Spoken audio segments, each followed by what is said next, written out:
Hey, it's Nicole, and I am coming at you today. I want to talk about a post and an email that I got, and a post that I named Cheater, Pumpkin Eater. And just a little synopsis about this post. A lady wrote me, and her title was In Serious Need of Some Advice. She's been with her boyfriend for 2 years. She was so lucky that he picked her. And then they moved in together.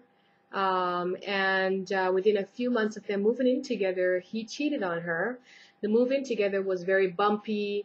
There are a lot of things that were happening with the move in, maybe a lot of adjustments. And he cheated on her. So she heard about this cheating, not from him, by the way, at first, but she heard about it from a lady that was on Facebook who had sent her a message.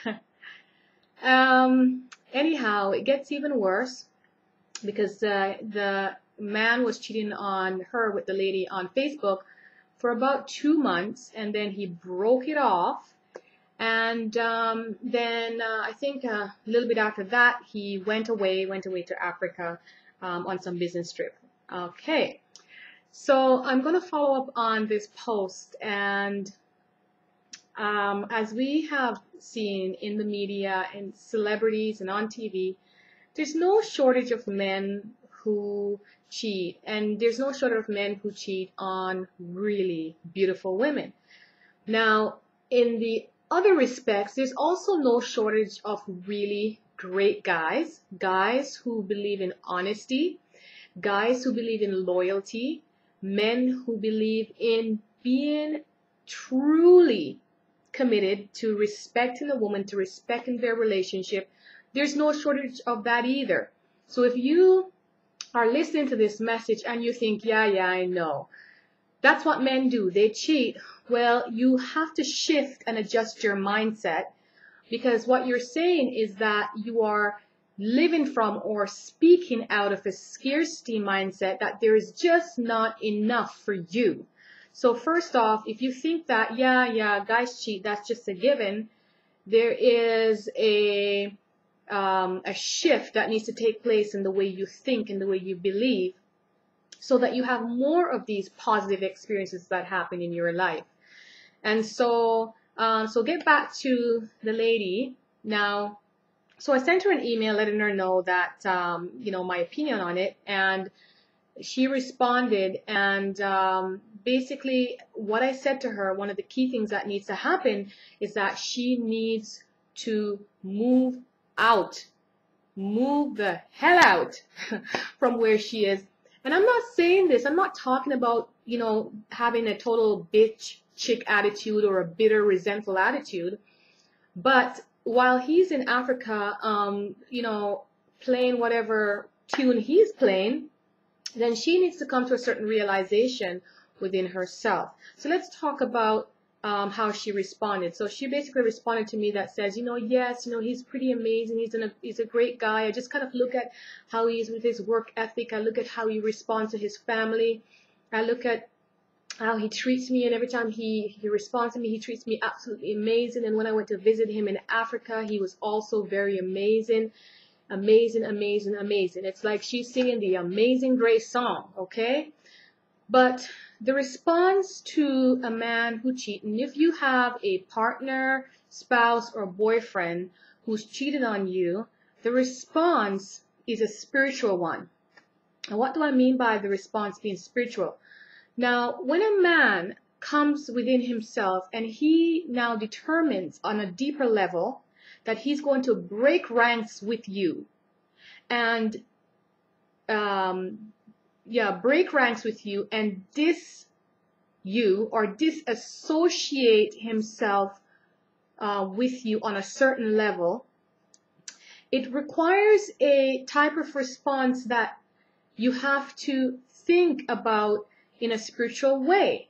And the response that it requires is that now when he thinks and makes that decision, you have to now go within yourself. That's what I mean by spiritual. It's going within yourself and begin to serve who you are. Now, what she was doing in this respects is that she says, yeah, I already told him that I forgive him. And, my first reaction was, oh my God, how could somebody do this to me? I don't deserve this. But then I told him I forgive him. So therefore, I can't really go back on my word and then move out. Really? Now, remember what I said about it being a spiritual response. When you are going to respond to somebody who chooses to break ranks with you, you have to do it in a spiritual way. You have to go inside. And when you go inside, you're going to gather some very important information.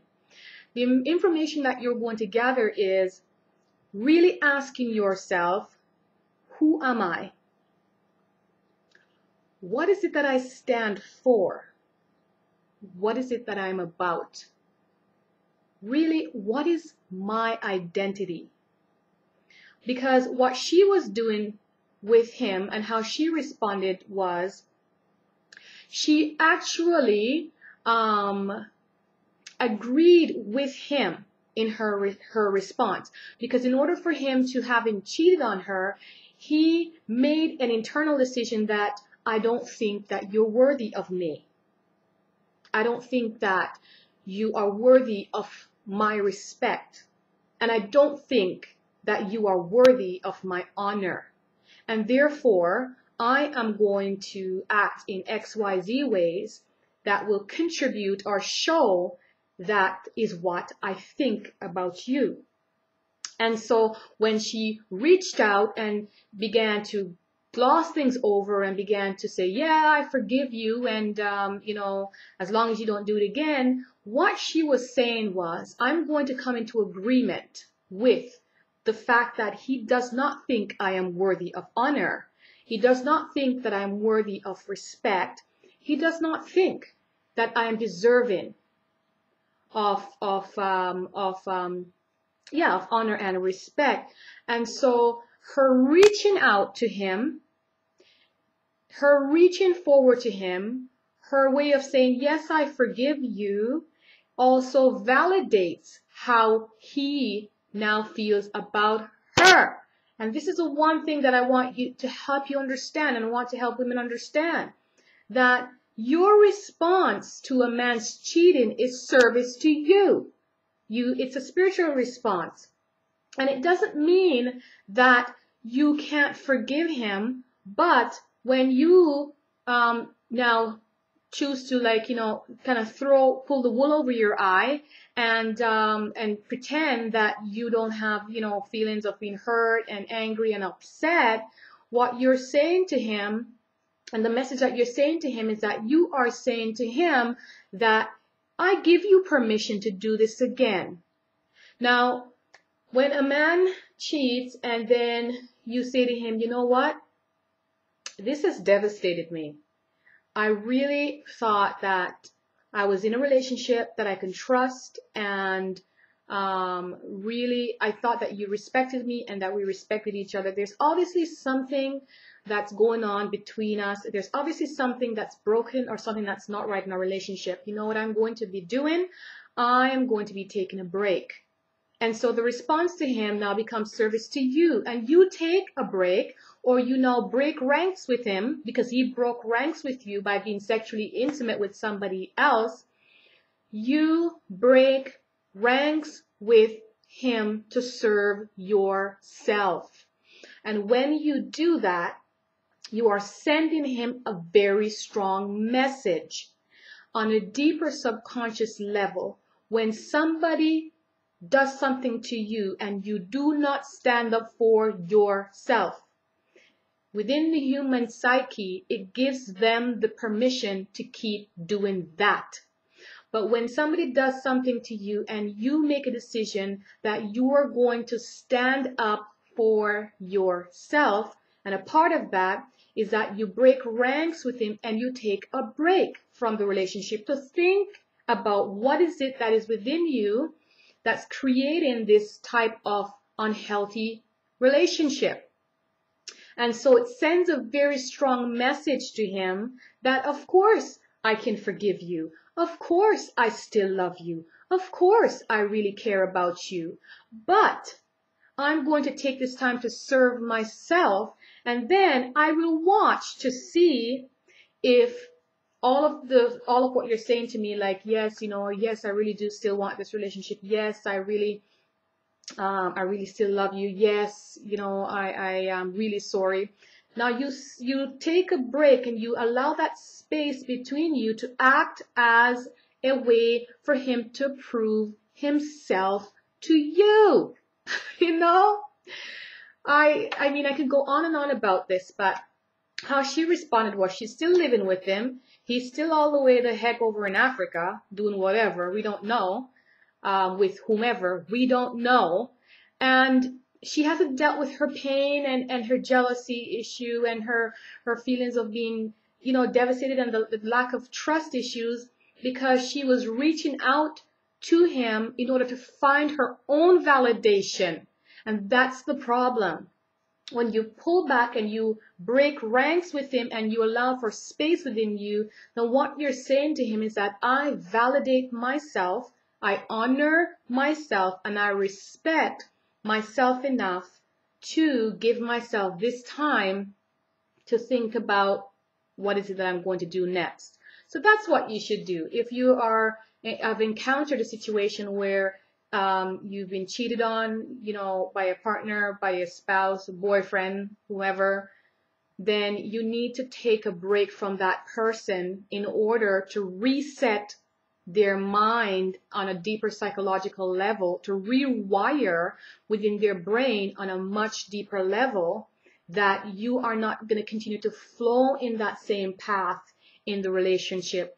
But that resetting is that you're taking a different route, you're taking another route, you're taking a different step, and then it allows you to deal with all of those things that you really need to deal with, all of the issues within you, all of the pain or the fears or the unconscious negative beliefs, the toxic things that are within the relationship that's creating that kind of disharmony. Okay, so staying with a man who cheats on you does not create harmony in the relationship, but you need to break ranks with him in order to serve yourself. And when you are able to serve yourself, when you respond to yourself in a spiritual way, then you come back into harmony with who you are, instead of disconnecting from who you are to reach out to him and saying, yeah, baby, I forgive you and let's move on with this. But you serve who you are, and when you are able to serve who you are and look at it from a different perspective and allow him to prove, his love for you. Another thing too, quickly, that I want to say, because this is getting kind of long, but when a man cheats on you and then he starts doing all these great, wonderful things to you, or great, wonderful things for you, and he's doing all these wonderful, she said, oh yeah, he's just wonderful, honey, he's wonderful. Okay, when he does that, it's really, he's doing it from guilt. There is no response that says that, yes, I'm never going to do this again. But if you pull back from him and allow him to go and search himself and allow him to make it feel like a clap of thunder or something, just a bolt of lightning, allow him to feel the emptiness of not having you around for it to rewire his brain. When you pull back from him and then you allow that response, then you can see that he can prove to you how really and truly wonderful he is. Write me. This is a very popular topic. So write me. I'd like to hear your thoughts, leave your comments, and thank you so much for watching. Bye.